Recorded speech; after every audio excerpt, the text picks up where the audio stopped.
Good evening, ladies and gentlemen. Welcome to Mechanics of StarCraft. I am your host, Potatolisk, the Potato Overmind, and we have Zappy, Here.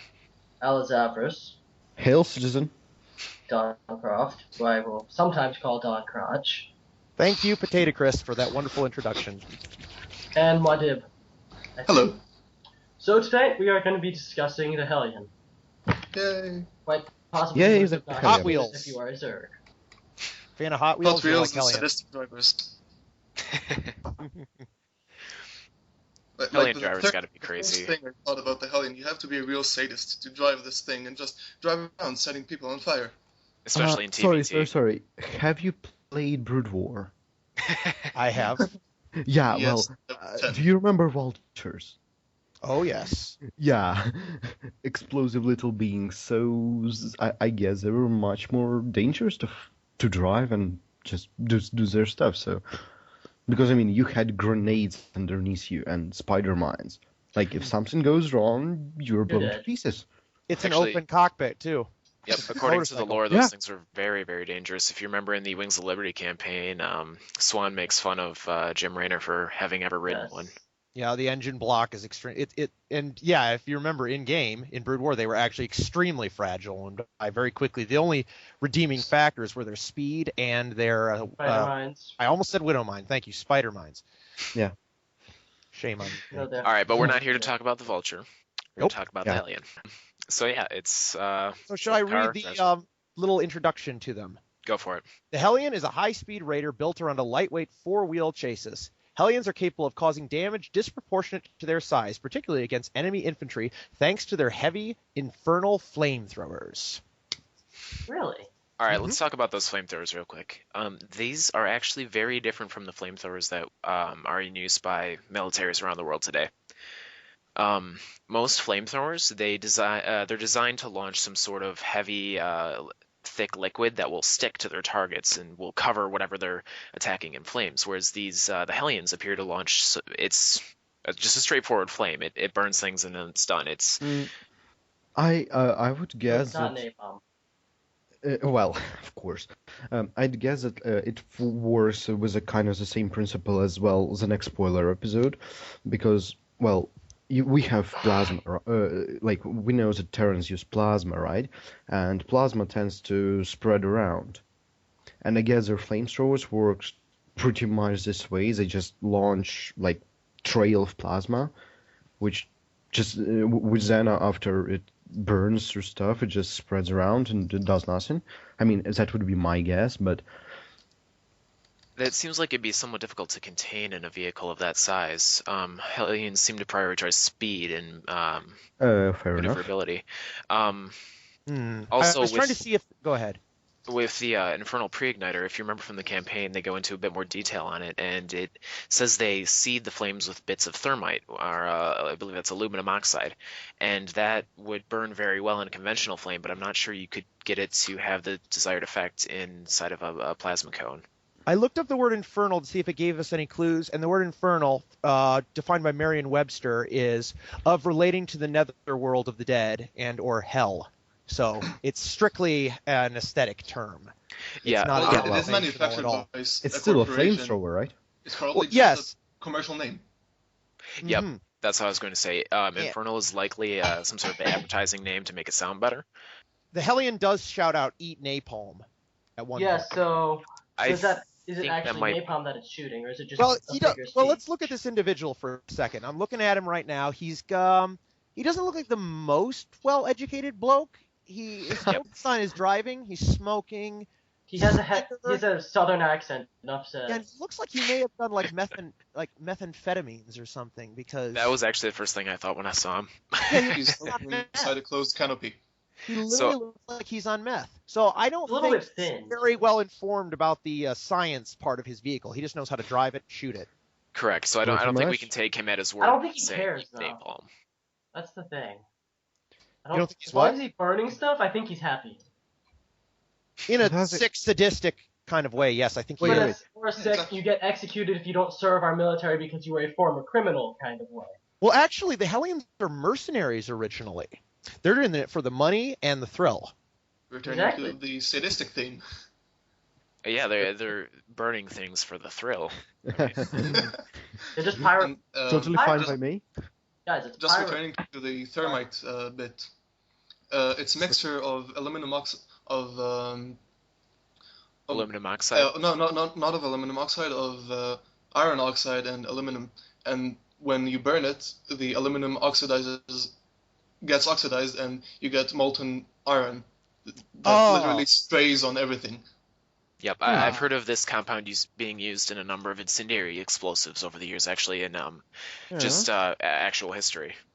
So, I mean, there is precedent for this compound. Actually, Anyone it who- makes sense because, Anyone like, who's had a grease burn, if you've worked in the restaurant business or anything, if you had a grease burn, those things hurt like heck. So Grease instead burn. of Yeah. instead of boiling oil, imagine liquid fiery metal. also, I guess, like, it makes Oh. sense Ow. if you tell me that it is, well, an iron, basically a molten iron, because, like, Hellion only costs minerals. And minerals, like, for me, it always made sense, like, minerals are the hard stuff, and, well, Vespene gas is like a power source, whatever. It's probably So- more for balance purposes that it's not costing gas. Well, Yeah, speaking well- of gas, what does the Hellion run in? And what does it shoot? I mean, Fire. it needs gas to run.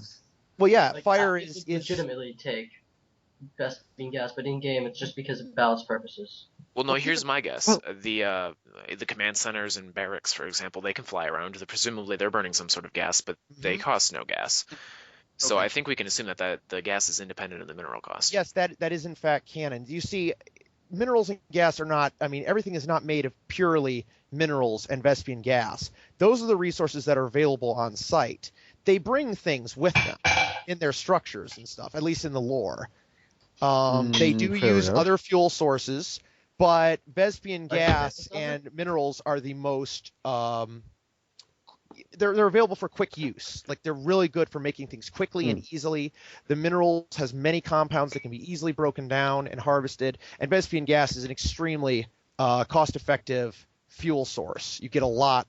You get a lot from it. Well, I was just generally curious about the Hellion's propulsion, just how it works. I don't expect them to use regular gas like we use today. Maybe they have some sort of other I'm going to motors. look up a video of them moving. I'm going to see if any fumes are released when they move. Well, it could Uh, be dust. No, they're not not the in-game. From in-game, no, there isn't. Mm-mm. Oh, I'm going to check to make sure. No. Actually, Concept we're art. neglecting an entire half of this unit. Yes, we are. Which is? The Battle Yeah, Hellion. The Battle Hellion. which aka we'll talk about. Well, we'll talk about that when we get to Heart of the Swarm. Hellbat. Okay. Yeah. Yeah, we're talking about the normal Hellion, and it's not When we Battle get Hellion. to It's Transformers. Hellbat. It's how bad. Nah. It's a, you know what? We still call the Hunter Seeker missile the Hunter Seeker missile, so we'll keep calling the Battle Hellion the Battle Hellion. Yeah, Fair I'm enough. never going to call it the Hellbat. I've called it the Firebat, but I'm never going to call it the Hellbat. Hellbat coming through. Yeah, I get a little sick every time Let's I hear set that. something on fire. And I hear that like every Terran game I play. I love how his voice changes when he changes mode. Well, you see, when he changes mode, it actually rearranges his cockpit so that more smoke is centered around his face, head area, and as a result, his voice becomes. Also, the little shields Yeah, that fair enough. pulled out from under his ass so he can have a more normal voice. Yeah, I was actually gonna I remember when I first saw the Battle Hellion, I'm like, okay, maybe he uses the doors as shields or something when he changes modes, and then no, if you look closely, they just come right out from under the vehicle. So then I'm like, okay, maybe there's some sort of shielding underneath the vehicle that stops, creep from flying up and getting into the inner workings of it. And then I realized that these shields are really freaking thick, so you wouldn't want to carry them. Yeah. Amazing. No I residual guess smoke. I guess maybe those are like inner parts of the cabin, or something like that. Could be. Well, maybe not really inner parts, but like the floor or something. But I don't know. Could be something like that. Anyway, Doncraft, you. I was just watching a video, just a normal StarCraft game, and well, I mean it was hardly normal. It looks like it's on Shattered Temple or whatever. But anyways, I was watching the Hellions, and I have to say, for such a seemingly reckless vehicle, they're remarkably environmental. There's no residual smoke or exhaust coming out of the engine block or the back of the vehicle, and when the flamethrower releases, it seems to release just the flame and nothing else. Whereas when a Marine's muzzle fires, it has the the muzzle flash. SCVs are constantly releasing a slow vent in the back of their thrusters, and even their drills and stuff. And even mules will release smoke. You can see in the portrait. The Hellion, no, for all its fire, it is not smoking that much. Well, he I is have a theory smoking. on this one. Oh yeah, the pilot's smoking. That's making. He's smoking. I'm talking about the Hellion itself. Yeah, Well, I know. okay, I so know. I have an idea here. The Hellion itself is obviously a very optimized vehicle. There's not a lot of room for extraneous parts. It's there to move fast. So as a result, they may have, by necessity, made it very clean running so that they wouldn't have to carry around things like extra fuel for the flamethrower, so it burns very cleanly. They don't carry around extra gas, so they make the engine burn really cleanly, or whatever propulsion source we decide. What do race uses. cars burn? What do race cars use? I forget. I think it's ethanol. Okay, they use ethanol, which is because I noticed that race cars don't have much exhaust at all. They're very Yes, but they're also a waste of a sport. well. We Yes. just lost all our red viewers. Yeah, there we go. Oh, Bye. well, good riddance. Goodbye. So, well, I mean that has less to do with what the vehicle is burning and more to do with the precision of the engine, and the accuracy to which they can mix the air and fuel parts. See, well, it's built very aerodynamically, except for this giant flamethrower on top, which is kind of silly, because because all Well, this without- lovely aerodynamics on the sides, the cockpit, everything, wheels, very good for off-road terrain, and then you've got this giant flamethrower dragging. Well, the thing is, Doncraft, where else would you have put it? exactly. Perhaps it Underneath? could emerge, just like, or perhaps it could rotate back behind the vehicle. You see, and when yeah. it fires, it flips up and shoots, and then it could flip back. That would solve. Oh, like a the problem. perdition turret. Well, you see, like the problem, like a flamethrower on top actually like makes like arc of 360 degrees around it, right? Mm-hmm. So it makes sense for me in terms of military science. So like it can hit stuff behind it and any everywhere around it. So Think about kiting. That's true, and For the it to kite aerodynamic things. form could help. But the deflect thing is, collisions. Hellions probably can shoot and move at the same time in real life. Perhaps, but definitely. nevertheless, imagine you're, in a Hellion raiding party or whatever, and you're running away from a Zerg base. What do Zergs always try to do? They try to surround Chase you. They've Yeah. got They try to things coming shit from every creep which on you. direction. So, because these Zerglings are coming from every direction, they're going to need to be able to aim their flame Transform! possible direction to stop the Hellion or stop the Zerglings from surrounding them. To quote Wouldn't the, it make more sense to have just several exhaust pipes and shoot the flame through each of them? I guess Like you not could control it because from it will internally. I guess not because it will reduce the firing rate. It will increase the fuel consumption. It would also And the decrease manufacturing the total cost. versatility. Yeah. Because you'd end up with, like, say, 6 exhaust ports that you can shoot out of. Probably Well, 4 of them are you going don't to have to use shoot this. out of all of them simultaneously. You just choose which ones to shoot through, and then you can shoot a bunch of Zerglings surrounding you, or you could shoot in a straight line and get more pressure. Perhaps, but I mean, the idea of having this 360-degree flame cone that you can shoot in is that no eventuality can be troubling to you because you can fire in any direction. If you have these set exhaust ports, you would still have to maneuver your car. You'd have to adjust your trajectory in order to hit whatever your target is. And even then, you'd probably have to fire while moving if you're trying to track a moving target. to Whereas quote the Blizzard lore, some Hellion drivers will deliberately outrun their enemies only to turn and attack when they have reached maximum range. Sure. So it's very much like the old the Mongols, with their cavalry, how they'd Mhm. outrun the enemy and they'd shoot. They were very good at shooting while on horseback. Yes. That kind of tactic, Yeah. hit and run. So, I mean, are we all right on why they have this turret there? I mean, can Yeah. you think of any other better way to do it? Well, let's start there. Well, this is leading into the Hellbat portion because what I keep thinking Thank you. is that it's amazing to me that the cost of the Hellion has not gone up, considering how much they would have to remodel this seemingly simple frame in order to accomplish such a complex transformation, and yet it still costs the same. That's incredible. It really is. I mean, if you look at the Transformers. if you look at the design of the Hellion as opposed to the design of the Hellbat, there is not only are there a crap ton of moving parts, which would be ridiculously expensive and incredibly heavy, but there's also a buttload of extra armor. not the least of which being those two giant shields that it carries. Yep, they buffed up the sides of the Hellion, the frame, and those become the shields. They fattened it up. You can see that in Heart of the Swarm. The Hellion model looks different than it did in Wings of Liberty.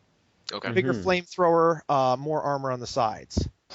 Why Did they bigger make it also slower? flamethrowers, though? Bigger flamethrower so it can transform into a cone. No. instead of Because I mean, like when it transforms to Hellbat, like the actual flamethrower gets like shorter, right? I'm not sure. I'd have to look at the transformation. I think I can find the animation. No, it doesn't get any shorter. It just looks. Oh, It just moves does it? the back of the thing. It stands up on its Let's see. nose, and then the wheels become the feet. And, The wheels and become kind of shoulder actually blades or something. I mean, the I'm wheels talking are about essentially buttons. useless. Okay, I'm It- watching the transformation right now. All right. Do.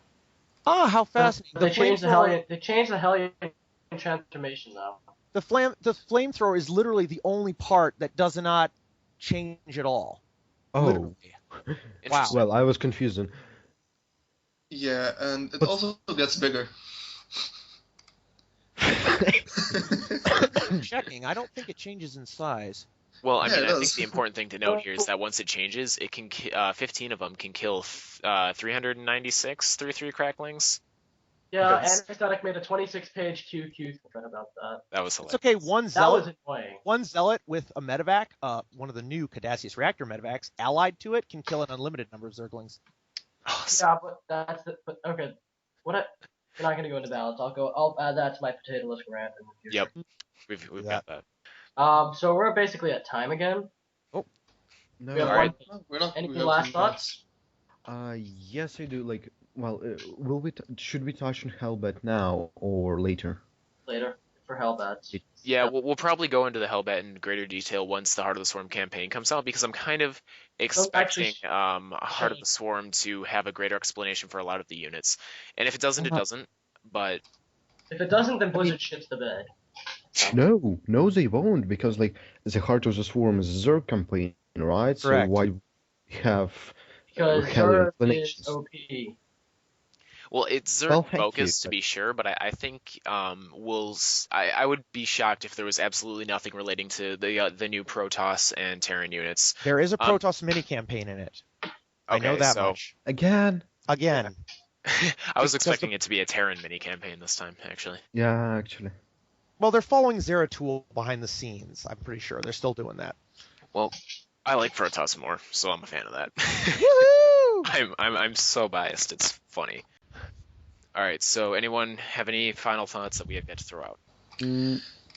I can start by saying that the Hellion is is one of my favorite Terran units. In fact, it probably is my favorite Terran unit, going all the way back to Wings of Liberty. It's just so cool. It was one of those units that was underrated when the game first came out and people started discovering it, and holy cow, this unit's good. And the it's double just Hellion openers. yes, Kind of and consider it's them Thor babysitters at this point. it's a micro unit. And now with the Hellbat, they're going to make it a micro unit and a macro unit both, You're gonna make it a micro unit and an A-click unit. And you know which what? is a macro unit. As a lore-based unit, for the explanation, the Hellion itself is pretty decent. I mean, I came into this fully expecting us to find absolutely no way that this would work, and I think my opinion may change when we do the Battle Hellion episode, but it's not that bad. It's very simplistic in its design, and it's a fairly robust unit overall. Cost effective. Well, usually. I mean, But it's a yeah. micro unit, so All right, so that's about it for today. We're reaching time. Just want to say thank you to all of the volunteers I've been getting. Honestly, I'm kind of flooded right now, so if we don't get you on immediately, don't feel bad. But if you do still want to volunteer, don't let that discourage you. We've got tons of episodes planned. Keep responding in the threads. Our last thread hit 9 pages as of right now, so there's lots And of that's without me constantly bumping it because Blizzard locked my account and I have a problem with that because I'm That's too because lazy. Potato's a troll. I mean, that's not to be expected.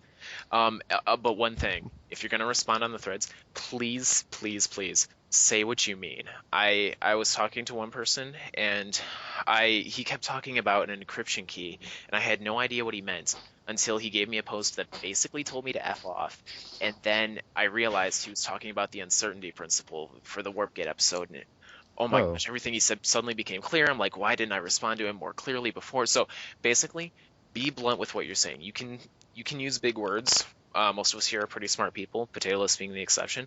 So Haha, very funny. I was the one who explained the warp gate theory in simple terms. oh yeah, the Yes, warp or because slide we was need fantastic. someone to The explain potatoeless this warp stuff in water simple slide terms. warp gate hypothesis. So be blunt with what you're saying. If honestly, if we don't know what it is, Google is incredibly easy to work. So Really? yes, it is. So I just had say no what you idea. mean, and we'll answer you in the most concise way possible. Honestly, I kind of just sit there and hit F5 on that page until something happens anyway, because I have no life. So I'll Yeah. generally respond to you pretty quickly. So yeah, if you want to get on the episodes, email Panera, he'll give you my information, or just add me on Skype. And I want to thank Not spam us. our new volunteers today, neither of whose names I can pronounce. Thank you. It's a simple name, Oh. Wadib. Yes, but I have a very clumsy mouth. Have you never watched Dune? No. Or read the book? Doom? I don't think I have, actually. Well, you should. Oh. It's a good book. Anyway, I want to thank them both because they are both staying up incredibly late today to help us with this episode. And Oh, both yes. incredibly smart people. You know what? See you Why don't we just give them a little round of applause? Yep, wherever you are right now, start clapping. Sounds like my balls clapping. I'm sorry. I'm not in my Definitely head. have them back Thank on you, again thank because you. they're both very smart people. And thank Bless Vincent you. for the video before I forget to give him a shout out again. Thank you. Shouting. All right. Thank you, people. We'll see you on the forums. I was really close to when they started talking about religion on the You attempted to summon me, yes. well, actually, I just wanted to tell them that they should all convert themselves to the way of the backflip. Oh, so that's taken off. Good. Way of the Fun. backflip. I like that. Someone plus one did, so apparently people watch this. Woohoo. Yes, subscribe. Subscribing is good. Can I actually say a bit of boo to Panera? Because I looking for my YouTube feed pretty recent, pretty usually. So, and I've seen him subscribe to Husky only a week ago. Oh yeah, so Wow. Boo! Husky might not be the sharpest tool in the shed, but no one can fault him for enthusiasm, effort, gosh. and just Guys. Yes. so entertaining. Guys. awesome. So thank you everybody for watching, and make sure to like the video.